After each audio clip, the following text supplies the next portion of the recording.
찬미 예수님, 동문 본당 설립 50주년 금경축을 진심으로 축하합니다.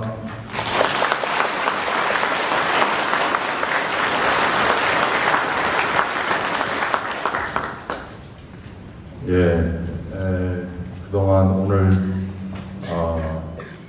은퇴하신 신부님들 세 분이 이렇게 와주셨지만 다른 신부님들도 동문 본당 거쳐가시는 많은 신부님들이 계실 텐데 다른 각자 본당 소임 때문에 못 오신 것 같습니다. 오늘 그 세 분 신부님들 다 동문에서 주임하신 신부님들이죠. 네, 노부의 감사의 박수를 전합니다.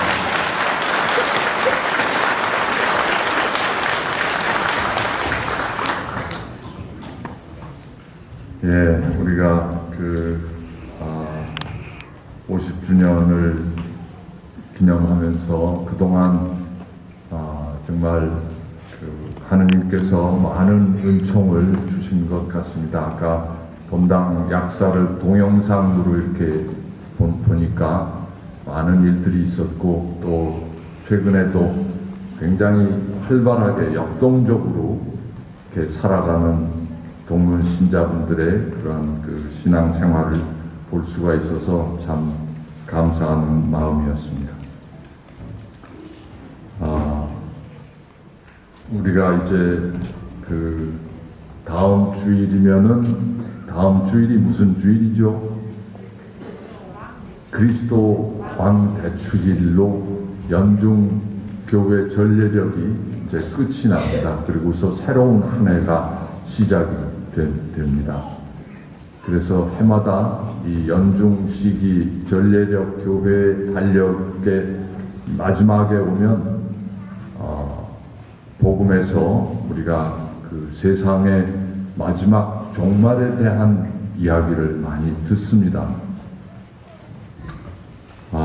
오늘 복음에서 예수님께서 이제 당신의 순환과 죽음을 바로 코앞에 두시면서 그러나 그것보다도 더 큰 순환, 즉 앞날에 예루살렘 성전이 파괴되고 큰 환난이 일어나고 세상의 종말과 심판이 있을 것이라는 그런 이야기를 제자들에게 들려주셨습니다. 얼핏 처음 들으면 굉장히 두려운, 끔찍한, 아주 소름 끼치는 말씀입니다. 큰 환난에 뒤이어 해는 어두워지고 달은 빛을 내지 않으며 별들은 하늘에서 떨어지고 하늘의 세력들이 흔들릴 것이다. 그 말씀만 들으면 참 이렇게 가슴이 서늘해집니다. 여러 해 전에 어떤 천체 물리학자가 2020년경이 되면 유성이 이렇게 지나가는 별들이 지구와 충돌할 가능성이 있다. 그 가능성이 얼마인지는 모르지만 그런 가능성이 있고, 그렇게 되면 만약 지름이 3km 되는 유성이 이 지구와 충돌하면, 지구 바다에 떨어지면 약 300m 높이의 큰 파도가 전 세계를 휩쓸 것이라고 그런 이야기를 했습니다.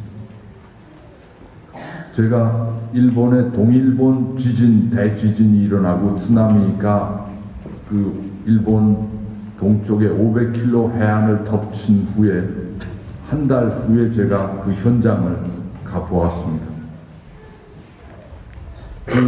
동일본 지진 때 제일 높은 파도가 약 10m 정도 이렇게 휩쓸려 와가지고 해안가 마을들을 덮쳤는데, 제가 한 달 후에 갔는데도 정말 끔찍한 광경이었습니다. 마을의 건물들은 하나도 남아있는 것들이 없었습니다. 기차가 다니던 그 철로도 다 떠내려가고 없었고, 기차역도 사라지고, 수백 톤 되는 커다란 배들이 육지 언덕 위에, 오름 같은 위에 올라가 앉아 있었습니다. 제가 갔을 때 한 달이 지났는데도 아직도 자위대 그 대원들이 사방에 흙더미를 삽으로 이렇게 파면서 희생자 시신들을 찾고 있었습니다. 그리고 사방에는 동물들과 그 사람들 시체가 썩는 냄새가 코를 찔렀습니다. 파도 높이가 10m 정도의 이 정도의 그 큰 희생과 파괴가 있었다면 300m의 파도가 밀려오면 아마 지구상 대부분의 마을들은 멸망할 것입니다.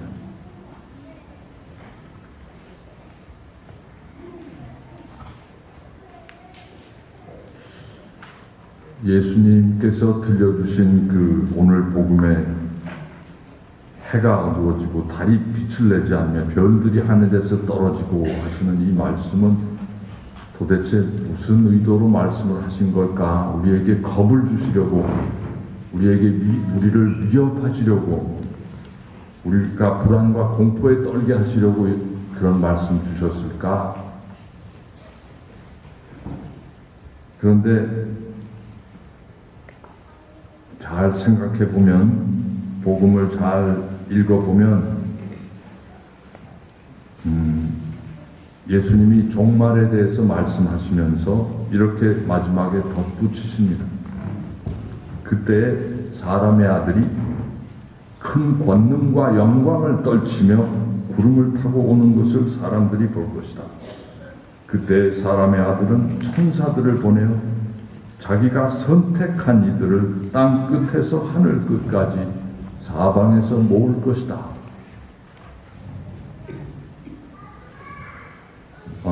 이 예수님의 말씀을 잘 묵상해보면 예수님 당신은 지금 사람들에게 핍박받고 죽음의 골짜기로 내려가시지만, 그러나 때가 되면 그리스도께서 하느님의 권능과 영광을 떨치며 오시고 당신이 선택한 이들을 사방에서 다 불러 모으셔서 당신의 그 영광에 참여하게 해 주실 것이라는 그런 말씀을 하신 것 같습니다. 예수님께서는 제자들에게 아니면 우리에게 겁을 주는 경고나 공포심을 조장하는 위협의 말씀을 주신 것이 아니라 언젠가 세상의 끝이 되면 주님의 선택을 받을 수 있도록 지금부터 미리 잘 준비하고 희망을 갖고 기다리라는 그런 구원의 소식을, 그것이 더 중요한 예수님의 말씀의 초점이 아닌가 생각됩니다. 그렇다면 때가 되어 사람의 아들이 다시 오실 때 우리가 주님이 보내신 천사의 부름을 받으려면 어떻게 하면 좋을까? 프란치스코 교종께서는 교회 전례력의 이 마지막에 이르러서 오늘 연중 33주일을 작년서부터 세계 가난한 이의 날이라고 제정하시고 세계 모든 교구에서 이 세계 가난한 이의 날을 지내면서 가난한 이들을 기억하라고 당부하셨습니다. 그리고 2018년 이 가난한 이의 날의 주제로서 교종께서는 시편 34편의 말씀을 인용해서 주제로 우리에게 주셨습니다. 그 시편의 말씀은 이렇습니다. 여기 가난한 이가 부르짖자 주님께서 들으셨다. 우리가 세상에 오시는 주님의 내림을 기다리면서 그분 앞에 나아가기 위하여 갖추어야 할 최우선 숙제는 주님이 귀를 기울이시고 들어주시는 가난한 이들에 대한 우리의 관심과 연대를 갖추라는 것입니다. 얼마 전에 지난주에 서울 종로에 있는 한 고시원에서 새벽에 불이 나서 7명이 불에 타서 숨졌습니다. 이 고시원이라는 곳은 2평도 채 안 되는 아주 좁은 방에 옴짝달싹도 할 수 없는 그런 곳에 하루 종일 그냥 이렇게 갇혀서 외롭고 쓸쓸한 삶을 이어가는 그런 사람들이 사는 곳입니다. 그들이 그 화재에 희생되어서 죽고 나서도 문상 찾아오는 사람도 없었다고 합니다. 이런 가난한 이들이 이 대한민국에 15만 명이나 있다고 합니다. 근데 그들에게 제일 괴로운 것은 한더위의 그 더위나 아니면 겨울의 추위나 아니면 배고픔이나 아니면 그것보다도 더 괴로운 것은 그들이 모든 가족으로부터 친척으로부터 세상으로부터 다 잊혀져 가지고 격리되어서 혼자 산다는 것이랍니다. 누구 하나 찾아와서 안녕히 주무셨습니까? 누구 하나 찾아와서 점심 드셨습니까? 이런 인사 물어주는 이웃이 없는 그런 매일매일의 혼자밖에 없는 외로움이 제일 견디기 힘든 것이라고 합니다.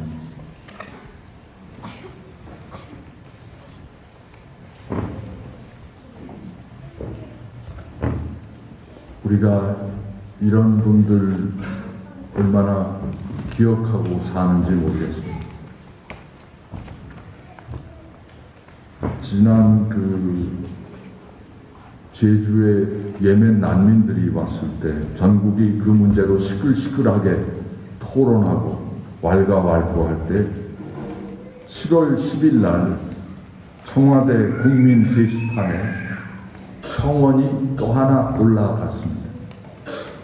그 청원의 그 내용은 이랬습니다. 난민 아동수당 웬 말이냐? 난민법 폐지하라.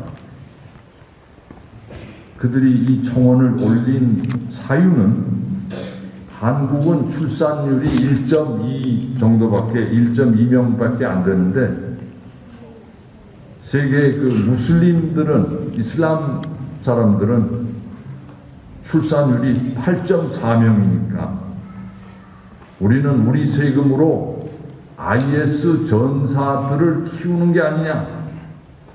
난민법 폐지하고 불법 체류자 추방하라. 인도적 체류자도 추방하라. 이 청원에 동의한 우리 국민이 무려 2만 7천 명이나 되었습니다. 근데 정작 지난해 말까지 우리 법무부에 난민 신청서를 낸 난민 아동 총수가 1332명이었고 아동에게 지급되는 수당을 받을 수 있는 아동은 불과 79명밖에 안 되었습니다. 이 난민 아동들은 부모가 제대로 된 일자리가 없기 때문에 고정적인 수입을 얻지 못하고 대개 일용직이나 임시직으로 근근히 입에 풀칠하고 살아가니까 그 자녀들은 우리 아이들 같으면 당연히 무상으로 학교 가서 다 교육 받을 수 있는 그런 교육의 혜택도 누리지 못하고 몸이 아파도 마음 놓고 병원 가서 치료도 받지 못하는 그런 열악한 환경에 놓여 있다고 합니다. 근데 그냥 나가라고.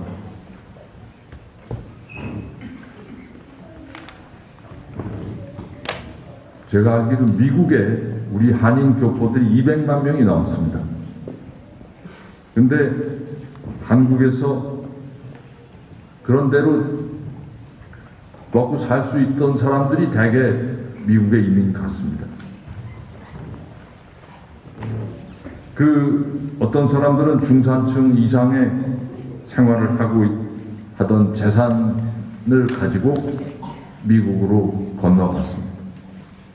이민 가서 미국 국적을 얻은 다음에 고정 수입이 없다는 이유로 미국 정부로부터 모든 생계비와 병원비까지 다 지원받고 병원 갈 때 택시비까지 지원받는다는 그런 이야기를 들었습니다. 그런 이야기를 들을 때 저는 사실 솔직히 잘 됐다고 해야 할지 잘못됐다고 해야 할지 제 속이 참 그 이야기를 들으면서 편하지를 않았습니다. 그런데 다른 나라 사람들이 전쟁과 내란으로 목숨이 경각에 달려서 어떻게 해서든 살아보려고 탈출을 해서 한국까지 와서 난민 신청을 해도 우리는 거의 받아주지 않습니다. 거의 받아주죠. 거기다 또 아이들 아동수당 주는 것도 아깝다고 내보내라고. 이런 나라가 하느님께 축복을 청할 수 있겠습니까?